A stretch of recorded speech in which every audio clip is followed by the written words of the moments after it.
everyone. Welcome to The Zest, the official podcast of Orange Coast Magazine. I'm Chelsea Ranieri, and today's guest is the founder of LA Golf, the anti-establishment golf brand that's handmade in Anaheim and is changing the industry with its products.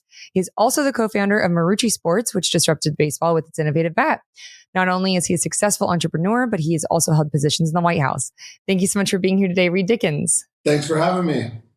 Of course. And so as we were mentioning before, I have spoken with you before for an interview for Orange Coast and LA Magazine.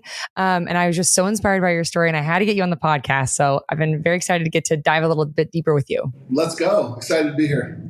Yeah. So you live in Orange County now, but you actually grew up in Louisiana. What initially brought you out here? Yeah, well, Saved by the Bell. I grew up I grew up in a small town in Louisiana and was obsessed with Saved by the Bell and couldn't figure out how those kids got to live near the beach and really, truly. And then, then in high school, 90210 came out and I was obsessed with the West Coast, grew up listening to the Beach Boys. And so then when I left DC, after 4 years in DC, I drove to LA and that was 20 years ago. Wow, that's amazing. And to go back a bit, when you were living in Louisiana, you went to your friend's graduation and you saw Bill Clinton land in a helicopter. What was going through your mind at this point? Yeah, it blew my mind. I had never really been out of North Louisiana that much, and I was there on the top row of the stadium waiting for Bill Clinton. President Clinton was speaking at the graduation. And I saw the helicopters hovering down. There's like 8 of them, and they're all doing the shell game. And when he finally emerged from one of the helicopters, I saw him, yelling at a bunch of young guys that looked like they weren't much older than me. And I said to my friend, I said, I want to do that one day. And he said, how? I said, I don't know. I didn't even know what a Republican or Democrat was, and didn't know anyone in politics. But I feel like it was an amazing visualization exercise because that kind of made me obsessed with getting to DC and getting on a train that was headed to DC. And I found out soon thereafter, when I was in college, that the governor of Texas was running for president. And I drove over and kind of talked my way in the campaign headquarters and ended up on the right train, as Warren Buffett says. And what's interesting is I think it was about 6 or 7 years after I saw Bill Clinton on a helicopter, I landed in the same parking lot on the same helicopter with the next president. So it was an amazing manifestation, I guess. Yeah, literally, that's incredible. And I listened to your episode on Tim Smith's podcast, and I love the story that you shared about how you kind of got your first internship at the White House. Do you mind sharing that again? You mean for Governor Bush? Yeah. I drove over to Texas, to Austin, Texas, and he was still governor, and I just. I had interned on Capitol Hill 2 years earlier for it wasn't even a real internship. I went up there naively and I wouldn't stop calling my congressman's office. And so I went up there for about 10 days to DC, and a lady who had worked in that office sent an email out 2 years later saying Governor Bush was looking for advisors. And I was like, well, that's me. So I sent dozens of emails like a stalker, and she never responded. And then finally I said, well, hey, I'm coming over to work on the campaign, kind of like a dating technique, and she said, well, say hi. She said, come by and say hi when you get here. So when I got there, I told the security guard I had a meeting with her, and he was like, well, you're not on the list. And I was like, well, that's your problem. And so I kind of ended up getting inside, and she it was almost like unbelievable. It sounds made up, but she walked by about right as I was getting inside the building. And then she had to run off to a meeting, which I'm sure she was just trying to avoid me. So I definitely kind of a Frank Abagnale catch me if you can moment, got into the headquarters and definitely got on the right train. And I interned for a few different people. And by the time the Florida recount of 2000 rolled around, one of the gentlemen I worked for there recommended to me to Ari Fleischer. And Ari Fleischer, who was the White House press secretary, hired me as his press aide. And just the rest was history. Yeah. And is this kind of the, it was right down the pipeline quote moment? Yeah. Well, so that was after I had been promoted to be the White House assistant press secretary. Ari didn't go that night when George W. Bush threw out the iconic first pitch at Yankee Stadium after 9/11. I was out on the field. It was really my first official White House briefing as a White House spokesman. I was probably, I don't know, I was very young and 25, probably 25. And wow. the female journalist who was in the press pool that night, I think her name was Heidi Prisbala. She was with Bloomberg. I just saw her on television the other day. And she said, he threw the pitch and she said, well, what was it? And I said, it was right down the pipe. And that quote ended up in probably, 5,000 on the front page of probably 5,000 papers. How did that feel being 25 and like your quote is making it across these newspapers? Well, or news channels. At that point, it was a whirlwind. I mean, it all felt surreal. I was flying around, the world on Air Force One and had an office just feet from the Oval Office, and it was, going on runs and playing golf with the President of the United States. So the whole thing was surreal. I was an uneducated redneck, who was just. I was having to lock myself in the office at night and teach myself how to type. So pretty unsophisticated youngster. And I was surrounded by young people whose, parents went to school with George W. Bush and who were major donors and who owned the building we were working in and things like that. So I was very, very intimidated and honestly didn't think I would last long, to be truthful. Yeah, they had all the connections and you manifested it. Not just the connections. They had been around politics, right? They were having conversations about Richard Nixon and Jimmy Carter. And I was like, I didn't know if Richard Nixon was before or after Abraham Lincoln. Like I didn't know anything about politics. Didn't really have a strong education. And so it wasn't just they had the connections to get in the door. They also had a really sophisticated upbringing, right? They had been around politicians their whole life and been at fundraising events and had been following politics, and I had not. Right. And I loved, you shared a moment where a woman had told you you're a cork and like that you're going to float to the top. Yeah, it's interesting. I always mention Sandy Pack. She was my first boss in the Bush campaign in Austin.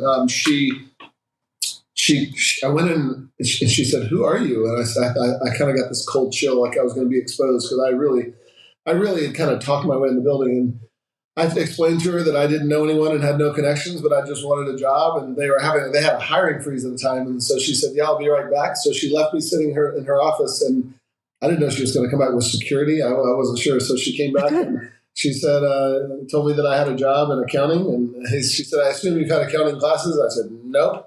And but she told me, she gave me a speech. She said, she said, "I feel like you're a cork." She said, "Do you know what that is?" I said, "Nope." And she said, "Corks are people who I feel like just always rise to the top." And she said, "I want to be part of your story." So I've tried to always make her a part of my story when I tell her that story.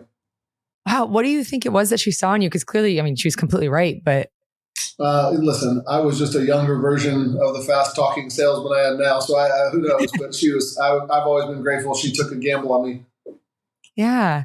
Well, you eventually transitioned into crisis management. And the little I know about crisis management comes from the show Scandal, which kind of depicts it as this like chaotic 24/7 job that also seems like really creative and honestly kind of fun. Like, what was your experience with it and how did you get into that?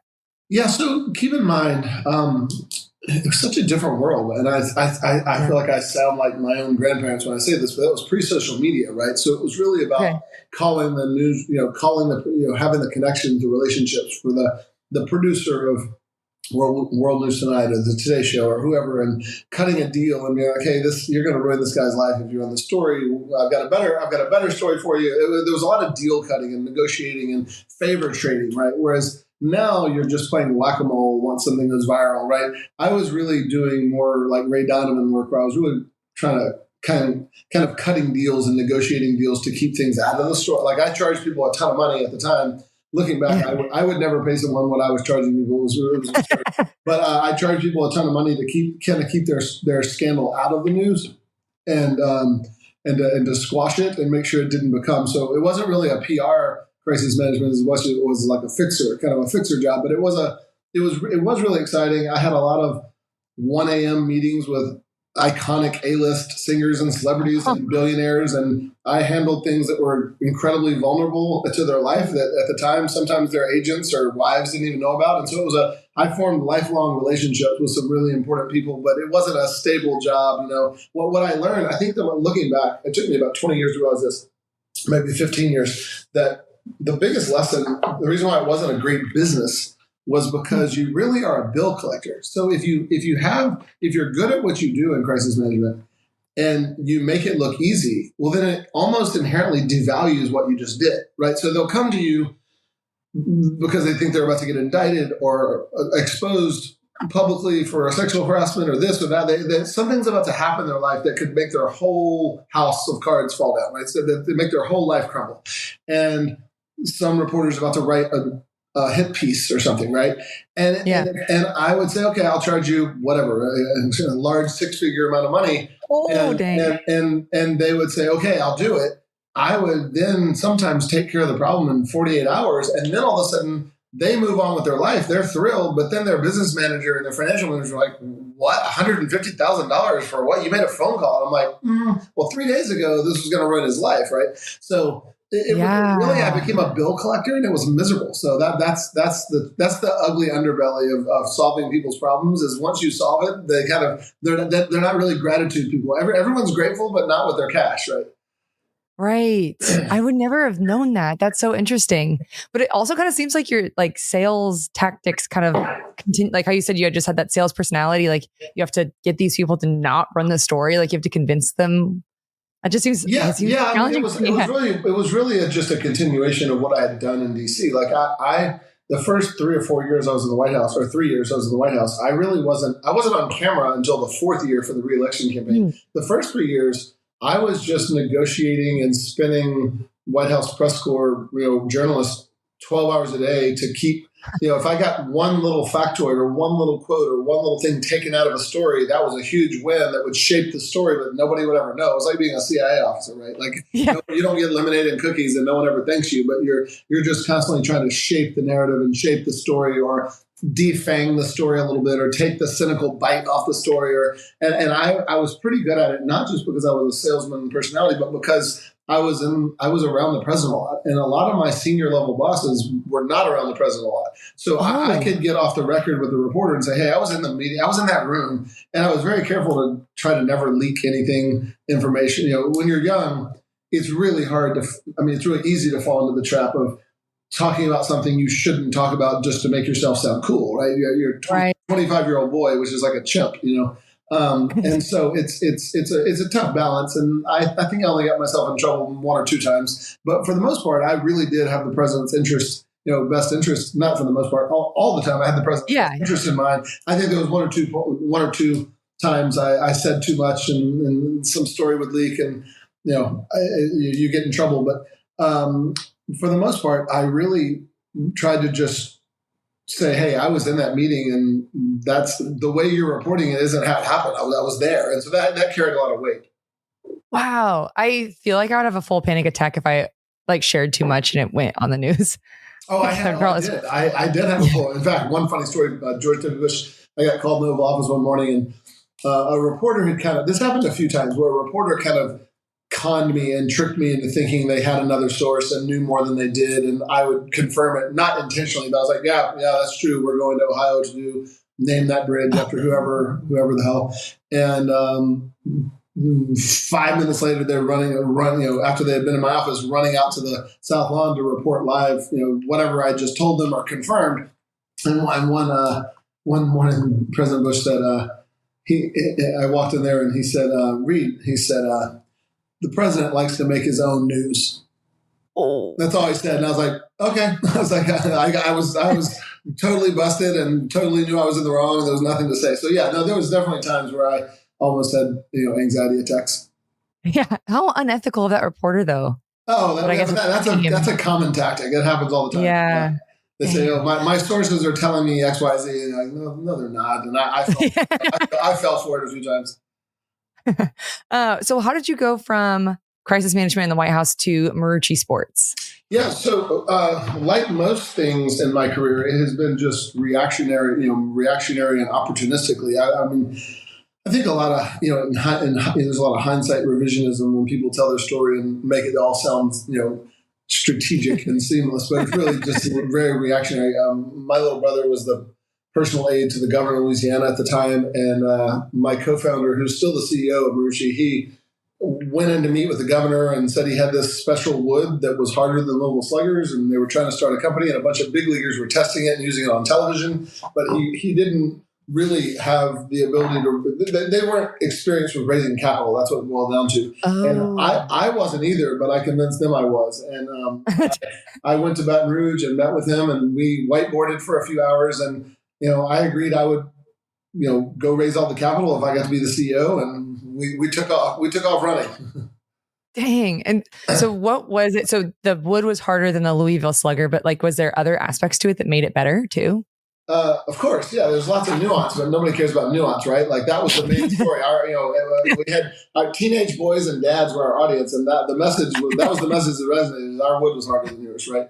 And the Amish families had maple wood, which was significantly harder than ash, and then we had a lot of proprietary techniques of rubbing it with a cow femur, and it closed the pores of the woods, and things like that. A lot of things like that made the wood harder.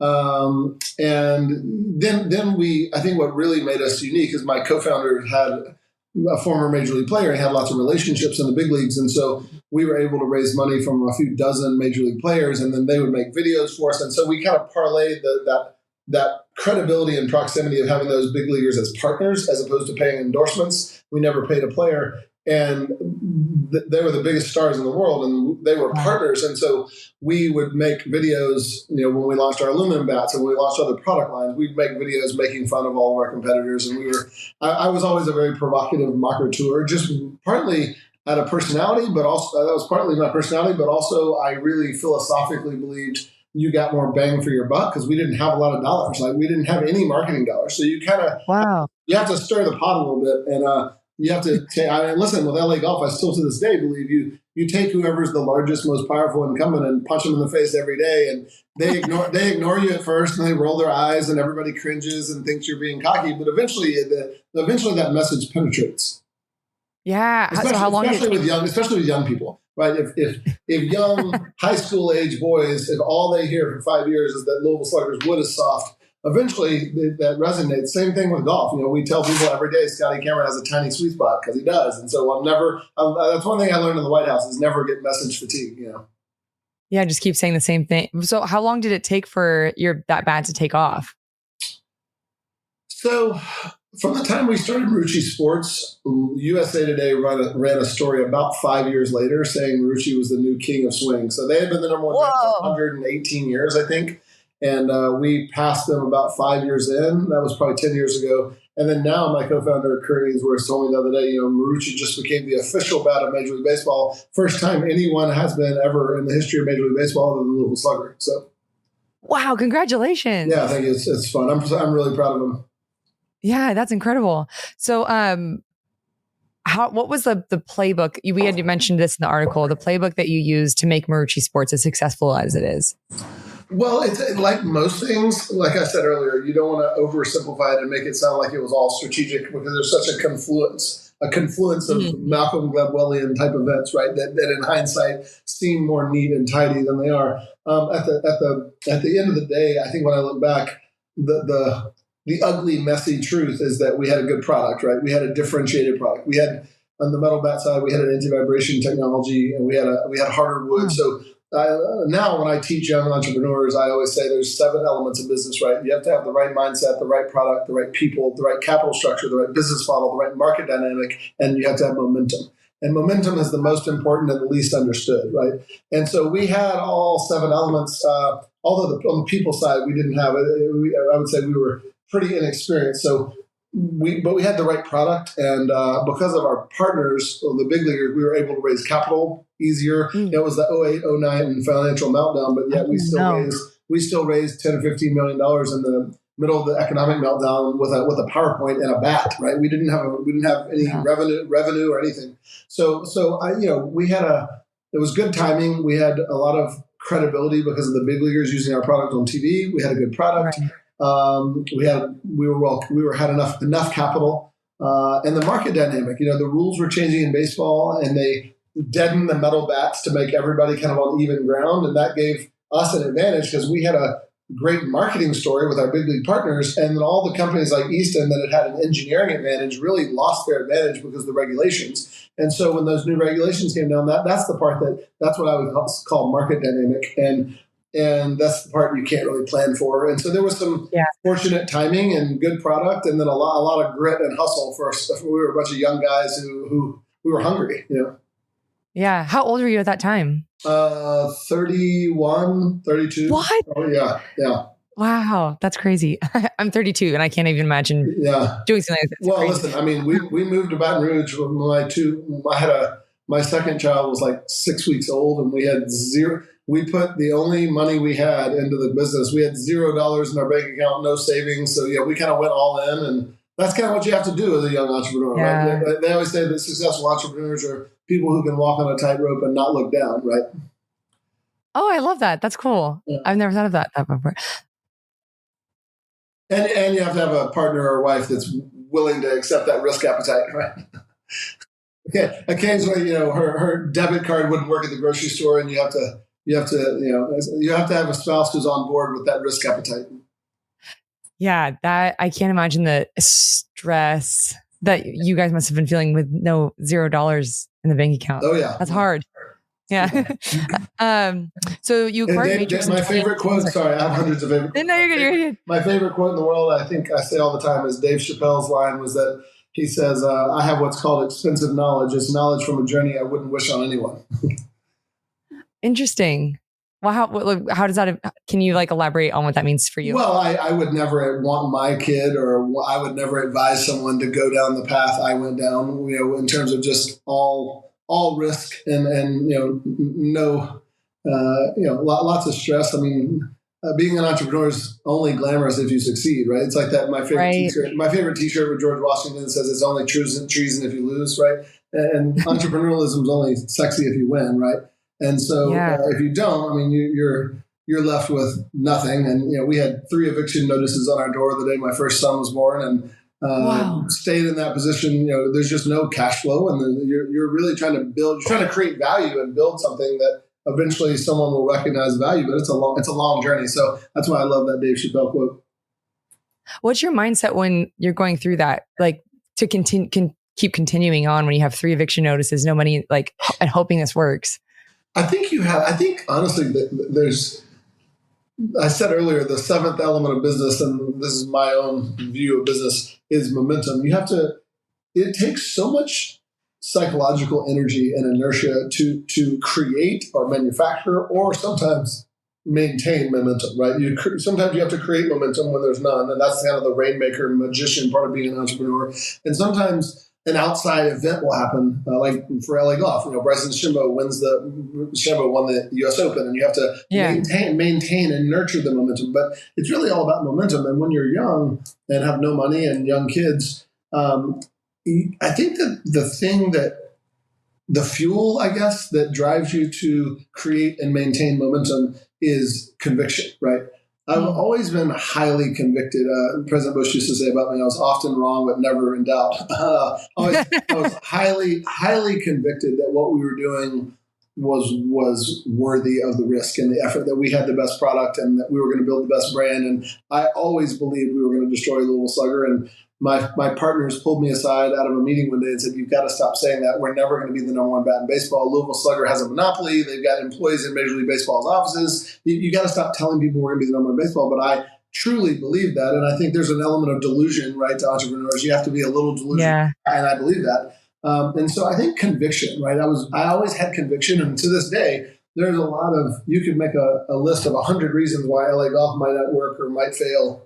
And I think the thing that separates entrepreneurs that ultimately make it, in fact, I believe it was Sam Altman, or one of the guys who ran Y Combinator with all the startup, they've done thousands of startups. He said that the number 1 common denominator of entrepreneurs that ultimately succeed is resilience, right? And I think resilience, just figuring it out and staying afloat is, I think it comes from conviction. It's hard to have resilience if you don't have conviction about what you're doing.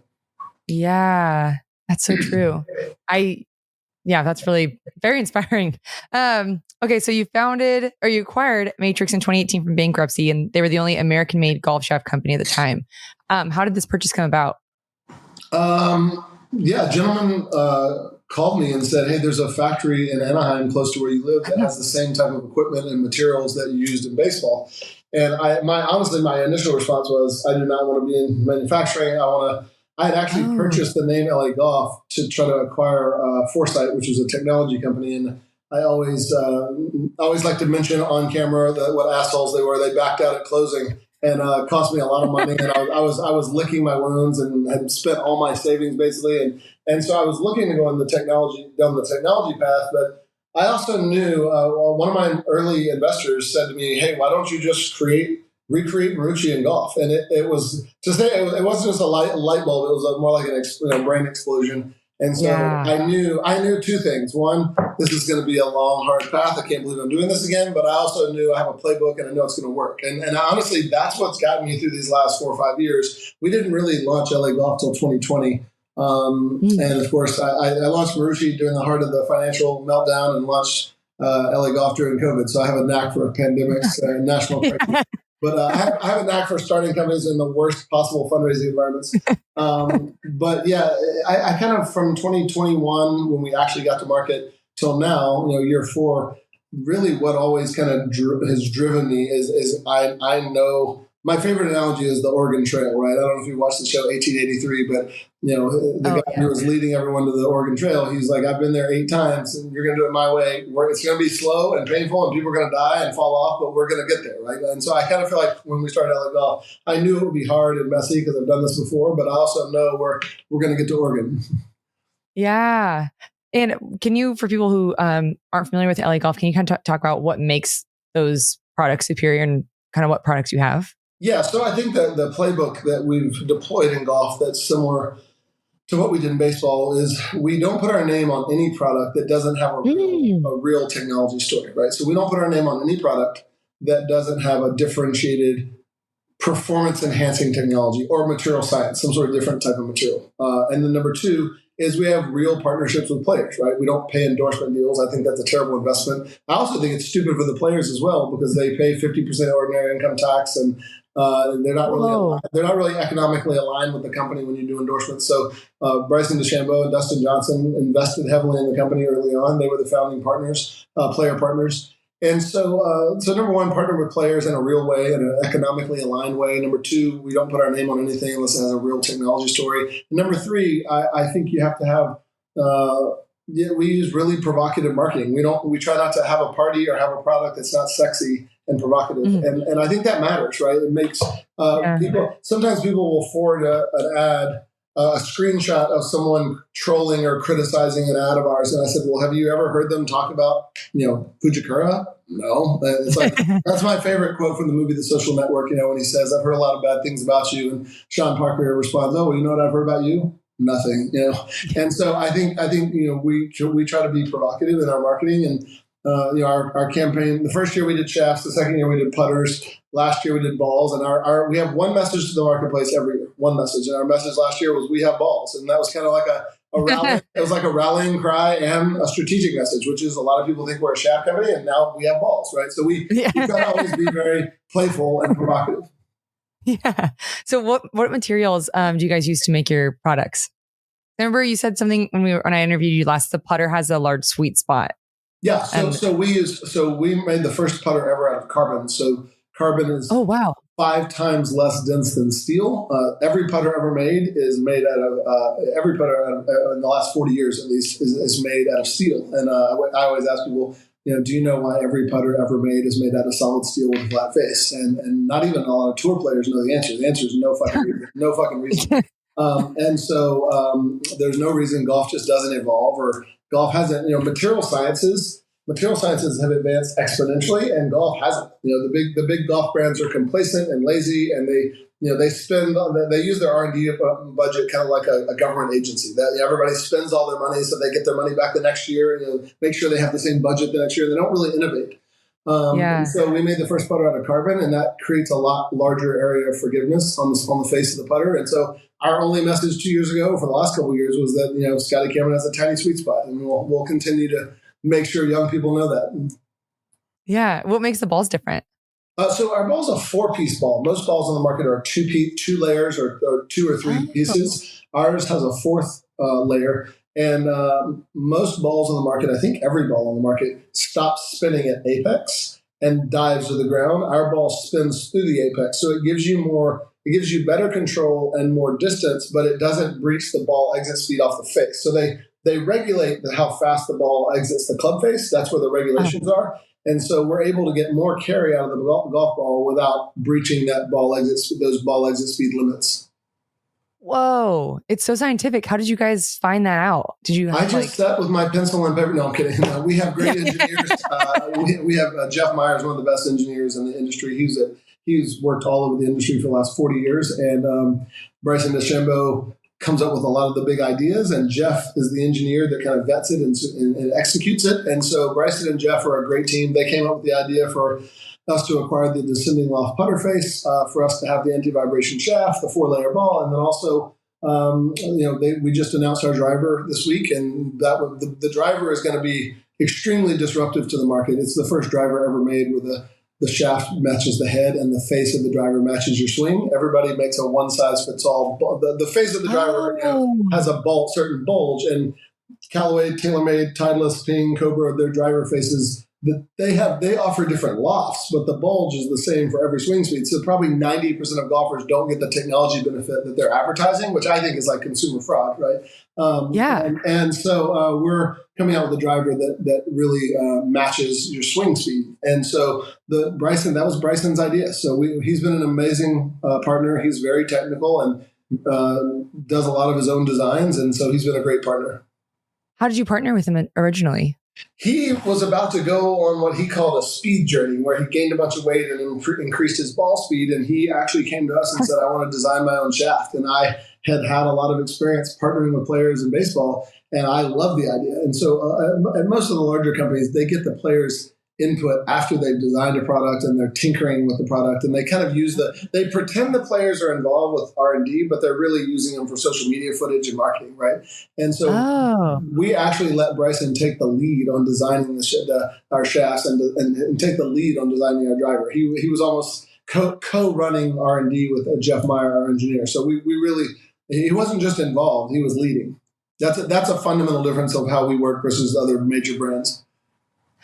That makes so much sense, because now I think about like all the different celebrity things that I follow, and I've always been like, do they actually design the clothes? Do they actually make the perfume, or are they just putting their name on it? Well, the bigger the name player, right? Tiger, or people like that, they're obviously incredibly involved and have a lot of input. But the truth is, most players don't have the technical. Like, I hear tour players all the time say things that are just scientifically demonstrably false. Like, they don't know that much about a lot of players know what they've been told, right? And they don't have a technical background. And so that's why they use steel shafts. Like, a steel shaft in your club is completely unstable, and they're good enough where they adjust and compensate. And the tour players are good enough they can use a broomstick, right? But the truth is, it makes no sense. It's because they have outdated advisors and they've been given outdated information. So Bryson's somebody who actually has the technical knowledge himself. And that rubs people the wrong way sometimes, and they'll say, "Oh, he sounds like a know-it-all." But I'm like, "Well, that's because compared to you, he does know it all, right?" Yeah, right. I'm like, now I feel like I can use your like materials and like actually become good at this. I'm like, of course. All you have to do is buy our putter. Yeah, exactly. I'm like, sounds like I can beat my husband at the golf now. But is there anything, so you mentioned your drivers, but is there anything else coming out with LA Golf that you want to shout out? Well, that was our big announcement this week, and it's not coming out till January, so we'll be talking about that for the next 6 months. And then we're starting to slowly drop apparel and merchandise and things like that.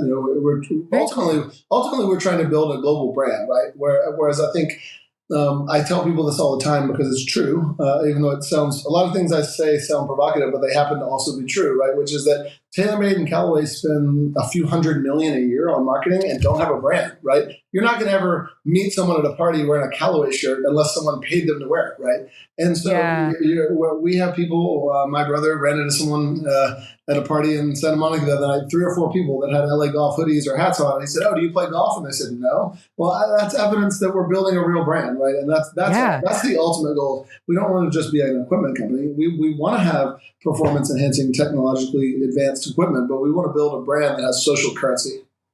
Yeah, definitely. I mean, you're the only brand that I know of, really. So there you go. That's right.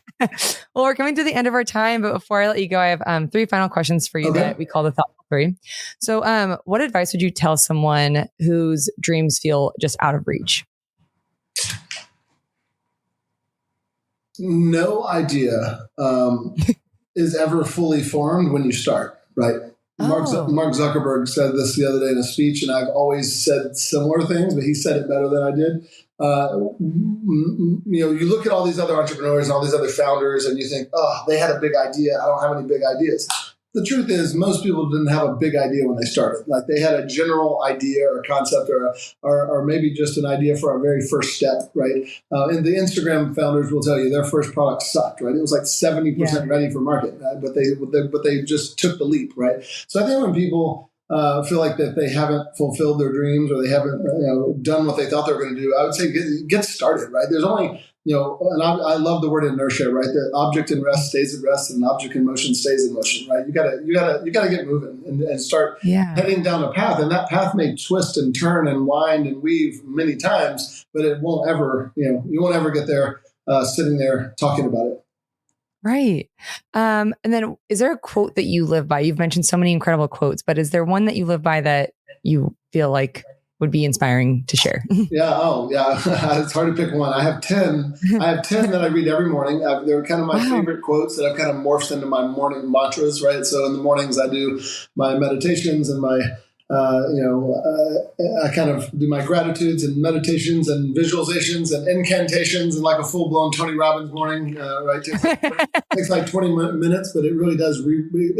Tony Robbins calls it priming your brain. And so I have about 10 quotes that I love, but my favorite few are that successful people don't ever let how they feel get in the way of their plan for the day. I don't wake up. People say, "Oh, you went to bed late and you still went to Pilates." I'm like, "Well, I didn't wake up and ask myself how I feel." Right? Like that's a very young person generation thing, right? I think successful people don't ever let how they feel get in the way of their plans. The other thing is that I think the most dangerous thing is that I want to get this quote right, that the biggest risk or distraction is when you let pathways to smaller goals get in the way of your goal, right? The only thing I think the quote is, the only thing between you and your goal is are clear pathways to smaller goals, right?